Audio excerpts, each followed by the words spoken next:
this is just going to be a caddis pattern, just a very small variation of a caddis pattern. In this case, I'm going to be adding a little bit of CDC to it,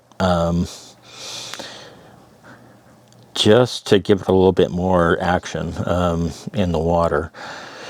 We're going to just start out with some superfine dubbing. I'm just going to grab some cinnamon brown and tie it together a little bit with a little bit of tan at the same time. That's a lighter color to try to get more of a little bit of a variegated pattern, but not much. As always, especially with a fly this small, we're tying this on an 18, but I'd probably tie it a lot smaller than that. I've got my dubbing pulled together here, and as I've watched and edited these videos, I've seen things like that. It looks like, oh my gosh, he unloaded his entire box of dubbing, and that's not really the case. It just looks bigger. So I've got that dubbed onto my thread here. I'm going to go ahead and take a few wraps rearward back to where I want the abdomen to begin on this particular pattern. Got that there. Go reverse a little bit, because I've got some areas it's not covering up that I want covered up. All right, do it right. That's what I say. You can always go in reverse. That's the nice thing about these bobbins, is they do have reverse on them. You just have to unwind. So you can see we're starting to build up a nice body here with, just a hint of a taper. Quite often I'll just taper these from the back, because that's really how caddisflies typically are a little bit more tapered towards the back end here, and a little thinner up here. I didn't think I had enough this time, so we're going to get the regular tapered looking thing here. So what we're going to add here, and this is something I did over the weekend, and some of the videos you probably saw over the weekend with my disgusting fingers, was I dyed some of my own CDC. I just bought it in white and mixed some colors. I like this particular color because I'm going to be using a bleached deer hair. And these feathers are pretty substantial, but I love them. They're very stringy, very buggy, but I'm certainly not going to need anywhere close to that amount, so I'm going to go ahead and strip quite a bit off of here. Just makes it a little easier to tie in and work with. So what I'll be left with is something like that, which again is much more than what I need as well. I'm going to take that feather, and I'm going to aim it backwards with the stem going over the eye of the hook. Then I'm going to start just pinching these fibers together to give myself a good tie-in point, but also to look at length. I want this to be just about to the edge of the body there. So I've got my feather where I want it. I'm pinching my hook pretty tight. And then I'm going to take a thread wrap here or two, just to lock that feather into place for me. And then I'm going to take some turns just moving backwards, because this is going to be one of those patterns where we're going to go ahead and tie in a little bit of grizzly hackle as well. But you can see the nice little bushiness that brings to this particular pattern. I'll go ahead and turn my vise sideways so that I can access and see much easier the balance of that CDC. I'm not going to pull on it too hard, because I'm afraid I'm going to lose the length that I'll actually end up pulling some of the feather out. But as you can see, I do want to clip it fairly tight, and CDC is going to compact for you really well as well. So when I go back over the top of it, it's going to come back down pretty firm, which is what we're looking for. So from here, I'm going to take a look at that, make sure it's centered over the top of my hook. So we've got that more or less as an underbody.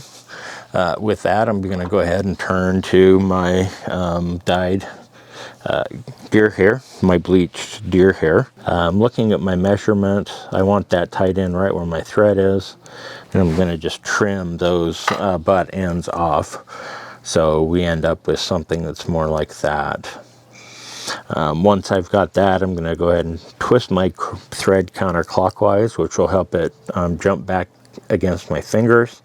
I'm going to just kind of slide and pull back over the top of my hook to about where I want to tie in, which is right there. You can see I'm just barely grabbing those ends, but that's fine. Once I have one turn, I'm going to give it a tiny little tug. Then I'm going to give it another turn, and I'm going to tug it even a little bit tighter. And that will set the wing for you, along with that nice fuzzy CDC that we've added to this particular pattern. So all I'm going to do right now is I'm going to prepare this feather by stroking these fibers outwards, stripping them from the shaft of the feather, which will give me a nice tie-in point. And then the other thing I will do is on the bottom side, I'm going to pull out just a few, not a lot, but a few of these hackle fibers. You'll see them sticking out there. I'm going to rip those off.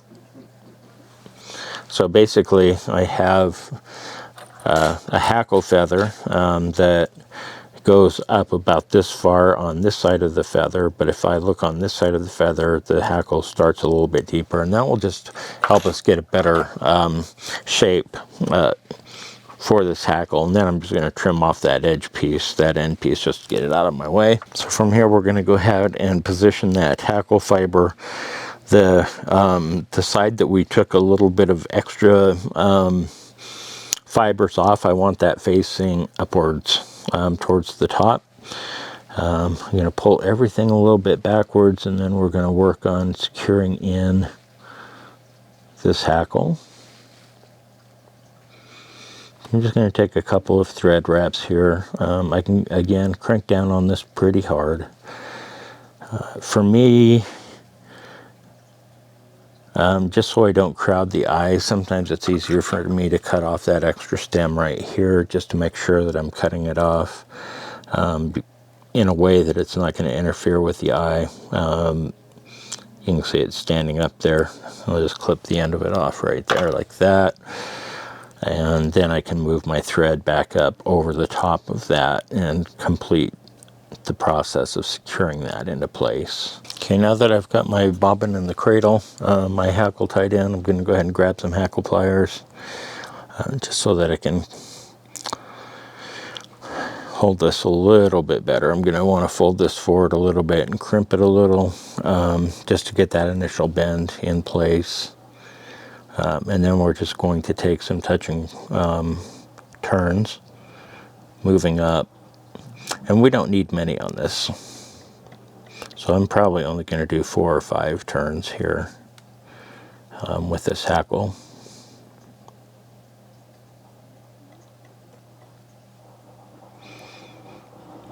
That's going to be good enough. I'm going to go ahead and take the thread off of my hackle plier. I'm going to keep the tension on that hackle so it stays in place. If I were to let go of it, everything would just come unwound at this point. Holding that hackle pretty straight up, I'm going to take a wrap over the bend, or over the shaft of that hook, of that hackle fiber, just to secure it in place. And after I take 2 or 3 turns that way,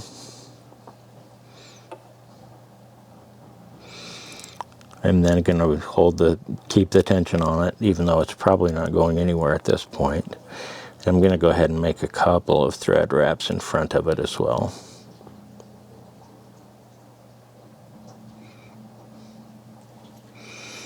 From there, I should be able to release that hackle from the plier without having it come apart on me. I'm just going to come in with my scissors, and we'll cut the balance of that hackle fiber off.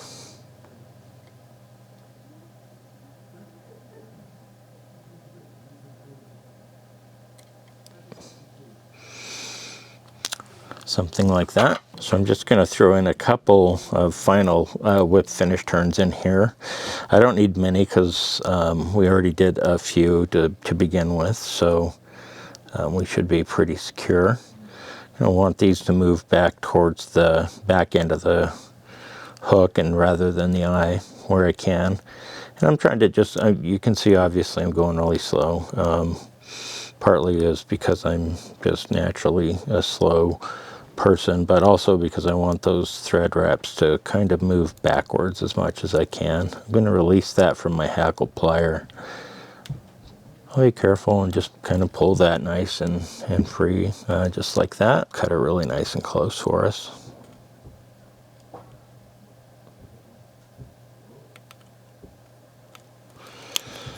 Like that. And so there you have it. This is the new variant that I'm using for caddis pattern, size 18, and kind of the variant is just that CDC that I've put underneath the hair wing. So give it a shot.